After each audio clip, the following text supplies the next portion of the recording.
The captain always kept a note in his wallet. It read, "Better delayed than disaster." But on this day, just after taking off, the plane encountered its worst nightmare, a bird strike. Birds. Whoa.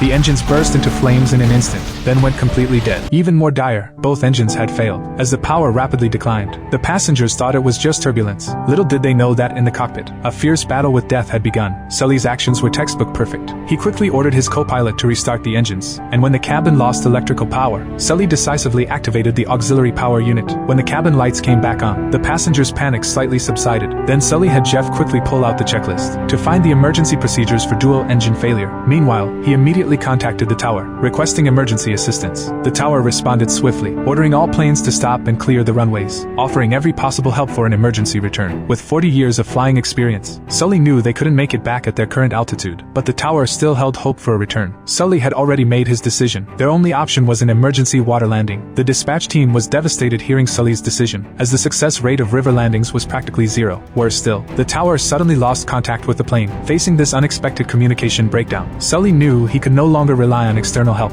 Now all hope rested on his shoulders. So he gave his first command to the passengers. This is the captain. Brace for impact.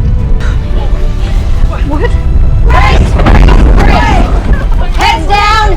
Stay down! Fortunately, the passengers showed remarkable cooperation, without any chaos. At this crucial moment, the tower managed to contact a nearby helicopter, asking them to report the airliner's movements in real time. As the plane approached the river, the atmosphere in the tower grew increasingly tense. Fear and anxiety spread through everyone's hearts. After all, globally, no plane had ever successfully landed on water. If Sully really chose to land on the water, even if the plane miraculously avoided breaking apart on impact, lives would likely be lost in this disaster. Yet at this life-or-death moment, Sully displayed extraordinary calmness and determination. He carefully adjusted the nose angle, trying to minimize the impact force with the water. As the plane got closer and closer to the surface, every slight movement Sully made became crucial.